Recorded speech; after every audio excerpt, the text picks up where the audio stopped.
ex-mannequin élue Miss Grande-Bretagne en 2009, avant de devenir quelques années plus tard une star de télé-réalité. Sophie Gradon, 32 ans, a été retrouvée morte mercredi 20 juin 2018. Si les causes de sa mort ne sont pas connues, les circonstances de son décès ne seraient pas suspectes, écrit le Daily Mail, alors que la tragédie était confirmée par son petit ami, Aaron Armstrong, sur sa page Facebook. Je n'oublierai jamais ce sourire.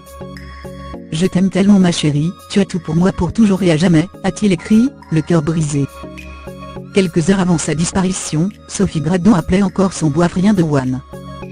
À lire aussi la reine Maxima dévastée, mort, suicide, de sa sœur Inés Orbita, 33 ans Russell Crowe, méconnaissable, retrouve sa chérie dans Gladiator 18 ans après Alan O'Neill, mort à 47 ans de l'acteur de Sons of Anarchy.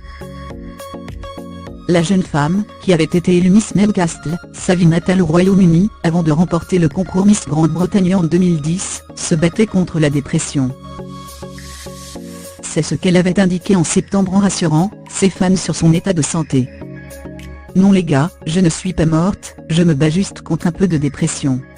Je reviendrai, promis, avait-elle indiqué le 25 septembre 2017 en réponse à un fan inquiet. Outre son titre de Miss Grande-Bretagne, elle avait ensuite participé à l'émission de télé-réalité Love Island en 2016. Un passage lors duquel la belle avait marqué les esprits en formant le premier couple homosexuel de l'émission avec le mannequin Cathy Selmon. Cette dernière a par ailleurs réagi à la disparition brutale de son exemple. Le cœur brisé, elle a posté un message bouleversant, évoquant le mal dont souffrait Sophie, et pour lequel elle n'a pas reçu assez d'aide. N'est-ce pas fou de voir comment quelqu'un de si beau, de si souriant et qui semblait si heureuse se retrouve dos au mur, écrit Cathy, laissant imaginer qu'il pourrait s'agir d'un suicide. Son ex-petit ami, l'ancien joueur de rugby Ashley Young, a lui aussi partagé son profond chagrin sur Facebook.